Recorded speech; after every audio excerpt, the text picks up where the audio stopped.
What's up, guys? I'm Coach Hayes. We're back in the 8th Street Gym, and that's right, football is back. High school just kicked off last week. We got a big weekend in college football. NFL not far behind it here. What does that look like from a performance standpoint inside the weight room? What are these players, these athletes going to be doing a little bit differently now that the season is upon them versus what it looked like just a few months ago? We're talking in-season training versus off-season training. So if you're a coach out there, an athlete, a parent of an athlete, I'm gonna break it all down for you, some of the differences, what type of strategies we can implement, and I'm gonna show you some advanced training methods that I like personally for each phase. We're gonna break it all down for you right here, right now. Let's go. All right, so let's break this down. Let's start with off-season. What are some principles or philosophies that we want to kind of stick to when we're thinking about off-season? This is the time period that we want to build and make gains. Build size, strength, gain speed, those things right here. We're building the foundation, we're growing, we're making gains in the off season. In order to do that, you gotta be okay with pushing it. Push intensity, push volume, push neural demand, things that are harder on our central nervous system, and push it in terms of overall toughness. It's okay to do hard things here in this off season that's gonna help me get better from a mental toughness standpoint or build mental grit. We don't have a game to play tomorrow, so let's push it here. And we gotta keep in mind long-term progress in order to prepare ourselves for what's to come in the future. We have time is on our side, so let's not rush things. Let's be okay with progressing. Walk before we jog, jog before we run. It's okay to slow cook it here. Have a more long-term approach in terms of progression in order to get us to where we need to be. Those are the objectives that I want to kind of accomplish and make sure that I'm checking those boxes when it comes to off-season training. Let's talk about in-season. First thing, all those gains that I've tried to build in the off season, I want to maintain those gains. I don't want to lose kind of everything that I work for. What do I mean by manage? Now that the season is upon us, you have all these things that are outside of just training. We have practice, we have games, we got to travel to the games, we have classes if we're college or high school. All those things are now added onto our plate that we didn't necessarily have during this time period. So we got to be really good managers if we're talking about performance coaches or what to look out for in season. Next up, health and protect. We got to keep in mind there's absolutely nothing more important than the health of the roster. We got to be able to protect our players. If they're not out there on the field, probably don't have a good chance of winning the game. I don't care if you're a football team, volleyball, baseball, professional wrestling organization, the health of the roster is going to be number one. Injury protection, we're talking joint-friendly exercise, stuff that's going to protect their joints. What kind of barbells am I using? Am I using specialty bars? Am I elevating the barbell off the ground? Am I having the players squat to pins so they're not going all the way down? What are some ways that I can program or use strategies to protect our players, their joints, their overall central nervous system, their fatigue, things like that? I really got to keep in mind health of the roster and protecting our players. Then lastly, contrast to the long-term progression, we are more short-term here, week to week during the season. We got to do what we can to stay sharp. We want to kind of stay hot. We want to keep that oven hot. We don't want to overcook.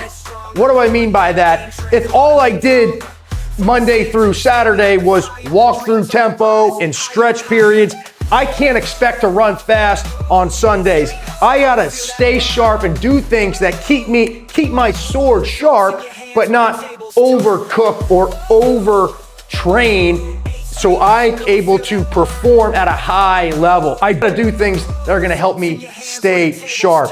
More short-term thinking here from a week-to-week basis, whereas opposed in the off-season, I'm more long-term. I do have that game coming up in a couple of days, so the urgency to stay sharp and perform at a high level is really important during the season. Those are some of the differences in terms of philosophies, of principles. We've got our in-season philosophies. We want to maintain and manage. We want to ensure the health and protection of our players. We want to make sure that they perform at a high level by staying sharp. In the off-season, it's all about building and making gains. Okay with pushing it and doing things that are hard, and we're keeping in mind long-term progress, doing what we have to do in order to prepare for the season. Now that we've covered some different philosophies between in-season training and off-season training, what type of training methods can we use for each phase? Personally, I like pre-fatigue for in-season. Pre-fatigue, yes, is a bodybuilding method that's been done for years where you do an isolation exercise before your big compound movement, let's say a bench or a squat. The whole purpose is to get that mind-muscle connection, so when I do go to the main movement, our squat or our bench, I'm using those targeted muscles, I'm attacking those muscle fibers more. But why would that be good here? Let's say we're hitting a front squat on our main movement. If I do something like a reverse Nordic exercise, that's gonna be really good for my knee health, right? With those quads, especially really good for younger athletes, that mind-muscle connection.